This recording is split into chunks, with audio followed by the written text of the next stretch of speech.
समझने वाले हैं स्क्लेरल मसल रिलैक्सेंट के बारे में। ये बहुत ही इंपॉर्टेंट है कि कोई जनरल एनेस्थीसिया हो या फिर लोकल एनेस्थीसिया, दोनों में ही अगर मसल रिलैक्सेंट करना होता है तो हमको ये देना पड़ता है, ठीक है।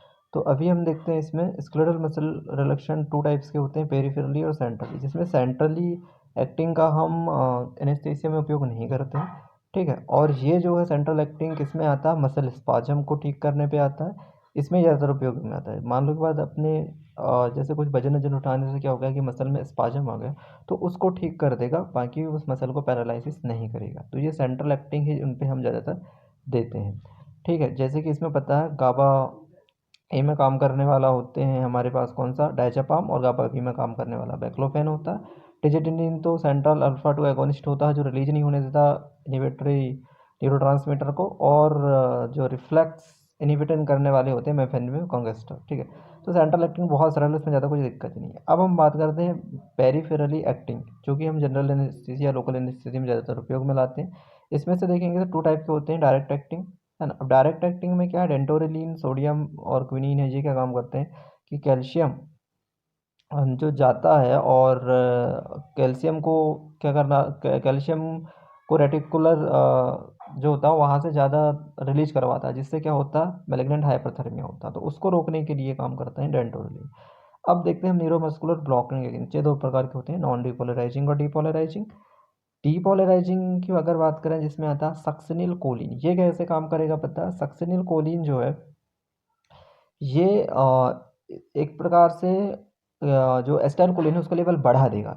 एकदम से जब लेवल बढ़ेगा तो और बाद में क्या हो जाएगा, उसके एक्शन जो है कम हो जाएंगे, ठीक है। इस प्रकार से जो है वो काम करता है। जबकि नॉन डिपोलराइजिंग की बात करें तो ये ब्लॉक ही कर देता है, ठीक है, जिसमें से एसिटाइल कोलिन बाइंड ही नहीं करता। तो ये दोनों ही उनके एक्शन होते हैं। अभी हम बात करते हैं कि सक्सिनिल कोलिन और मतलब कि डिपोलराइजिंग ब्लॉकर और नॉन डिपोलराइजिंग ब्लॉकर में कौन सबसे ज़्यादा उपयोग में आ रहा है और कौन अच्छा है। तो डिपोलराइजिंग ब्लॉकर में सक्सिनिल कोलिन ज़्यादा अच्छा नहीं है, क्योंकि ये क्या करता है, मैलिग्नेंट हाइपरथर्मिया करता है, ठीक है। और malignant hyperthermia neurological malignant hyperthermia syndrome भी करता है। तो हम किसको ज़्यादा प्रेफर करेंगे, नॉन डिपोलराइजिंग को। अब नॉन डिपोलराइजिंग में भी हमारे पास टू टाइप्स के, ठीक है। एक तो हमारे पास है कि वो जो कि हिस्टामिन रिलीज करके क्या कराते हैं, भाई हिस्टामिन रिलीज करेगा तो क्या होगा, जो ब्रोंको कॉन्स्ट्रिक्शन होगा और वैसोडाइलेटेशन होगा, हाइपोटेंशन होगा। तो इससे इसके लिए हम क्या काम करेंगे, इससे भी थोड़ा और अच्छा ड्रग होता है इसमें, मतलब ये भी आते हैं जो हिस्टामिन के साथ में कॉम्पिटेटिव ब्लॉकर करते हैं, और कुछ ऐसे होते हैं जो हिस्टामिन भी रिलीज नहीं करते और कॉम्पिटेटिव ब्लॉकर करते हैं, तो हम उनको ज़्यादा उपयोग करते हैं। अब उनको पहचानेंगे किसमें, इसमें से जिसमें जो है रोनियम वर्ड आ रहा है ना, जैसे ओनियम, ओनियम, ये सारे के सारे क्या है, हिस्टामिन रिलीज नहीं करते, बहुत बढ़िया ड्रग होते हैं ये, ठीक है। और बाकी इनको छोड़ के जो है हिस्टामिन रिलीज करते हैं, ठीक है। हिस्टामिन रिलीज करने वाले में एक थोड़ा अच्छा है जो निग्लिजिबल हिस्टामिन रिलीज करता है, ठीक है। तो इस प्रकार से हमने इसका देख लिया। अब इसमें से हम देखते हैं कि जो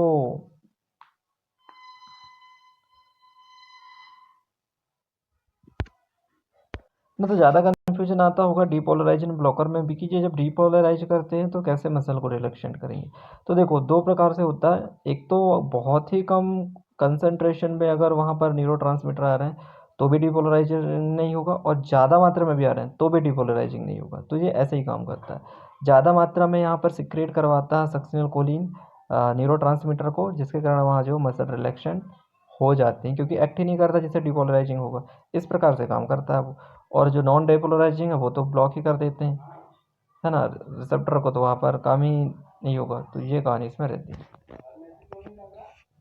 हाँ, अब इसमें से इम्पोर्टेंट बात आती है ये कि हाफमैन एलिमिनेशन क्या है। हाफमैन एलिमिनेशन मतलब वो होता है जो लीवर और किडनी दोनों से एक्सक्रीट नहीं होते, वो प्लाज्मा में क्या हो जाते हैं, इनएक्टिवेट हो जाते हैं, ठीक है। तो इनको हम दे सकते हैं लिवर डिसीज और रीनल डिसीज वाले पेशेंट को।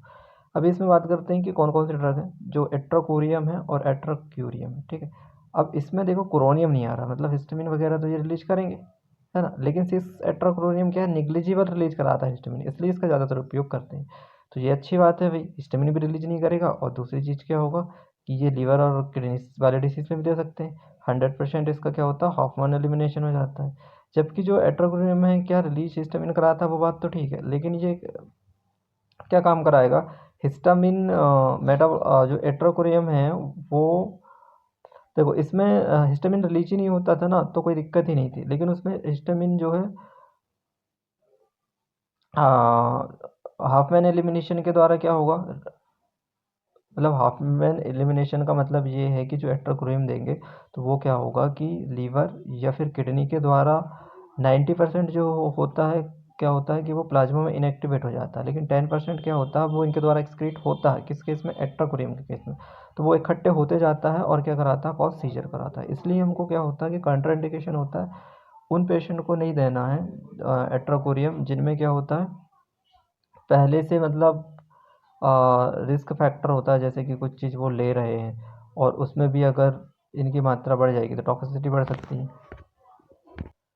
अब इसमें लास्ट टॉपिक आता है रिवर्सल एजेंट। भाई अगर हमने मान लो कि बात ये दे दी है, ठीक है, क्योंकि ज़्यादातर उपयोग तो हम इन्हीं का कर रहे हैं, और इनका एंटीडोट क्या हो सकता है, तो हमारे पास देखो रिवर्सल एजेंट के लिए हम दो प्रकार से दे सकते हैं कि नियोस्टिगमिन दे सकते हैं और एक सुगामाइडॉक्स दे सकते हैं। तो इनमें क्या डिफरेंस है, नियोस्टिगमिन जो होता है ना, ये कैसे काम करेगा, दिमाग लगाओ। न्यूस्टिगमिन जो है कोलिनेस्टरेज को इनिबिट कर देगा, ताकि क्या होगा, हो जाएगा उससे वो एस्टाइल कोलिन को तोड़ ही नहीं पाएगा, तो एस्टाइल कोलिन का लेवल बढ़ जाएगा, तो एस्टाइल कोलिन लेवल बढ़ जाएगा तो जो ब्लॉक हुआ वो एक्टिवेट हो जाएगा वो रिसेप्टर। सीधी सी बात, इस प्रकार से काम करता है। जबकि दूसरी हम बात करें सुगामेडॉक्स को, तो ये डायरेक्टली बाइंड कर जाता है मसल रिलैक्सेंट के साथ और उसको रिमूव कर देता है, ठीक है। तो और इस प्रकार से ये है, दोनों के दोनों वर्क करते हैं। तो आई होप कि ये वीडियो आपको समझ में आया होगा। Thank you. और दूसरी बात है कि हम इसमें नॉन डीपोलराइजिंग इसलिए देते हैं क्योंकि इसमें पोस्ट ऑपरेटिव मसल पेन नहीं होता है। और जबकि सक्शनल कोलिन तो क्या होता है, शॉर्ट एक्टिंग भी होता है, जो 5 मिनट से भी कम उसका एक्शन होता है। अब हम इसमें देखते हैं सबसे पहले मोड ऑफ एक्शन। देखो ये क्या है, हमारा सेंट्रल मसल रिलैक्सेंट। इसमें क्या होता है कि हमने देखें कि इसका उपयोग कहाँ होता है, मसल स्पाजम बस्सी ठीक करने पे, ठीक है। ये मसल को पैरालिसिस नहीं करता, क्यों, क्योंकि ये ब्रेन से ही सिग्नल को रोक देता है, तो पेरीफेरम में एक्शन आ ही नहीं पाता, ठीक है। तो वहीं से ये काम करता है, और वहाँ पर मसल तो होती नहीं है ना, तो ये सिर्फ क्या करेगा, जो इनहिबिटरी न्यूरॉन्स को बढ़ाएगा और एक्साइटेटरी को ब्लॉक करेगा। तो इस प्रकार से ये काम करता है और मसल स्पाजम पे ये ट्रीट करता है।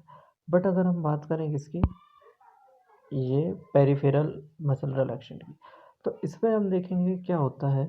इसमें दो प्रकार के होते हैं। पहले हम देखेंगे डायरेक्ट न्यूरोमस्कुलर ब्लॉकर।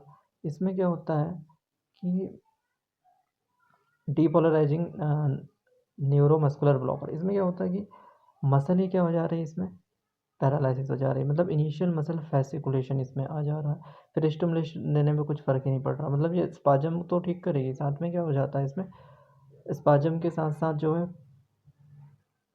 मसल भी पैरालिसिस हो जाती है। बट इसमें ख़ास बात ये रहती है कि मतलब इसमें पेन वगैरह होता है मसल्स का, ठीक है, लेकिन इसके क्योंकि इसमें फैसिकुलेशन आ रहे हैं इसलिए ये इसमें पेन होता है।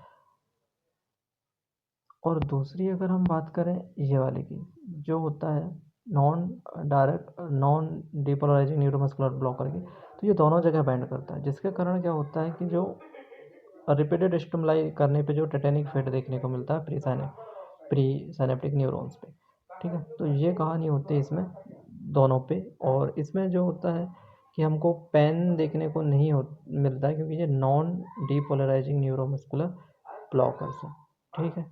तो इसके लिए ज़्यादातर इसका उपयोग करते हैं। तो मेन इंपॉर्टेंट बात इसमें ही है कि ये क्या हो रहा है, फैसिकुलेशन नहीं हो रहा है, जिसके कारण क्या होगा, यहाँ पर पेन वगैरह भी देखने को नहीं मिलेगा।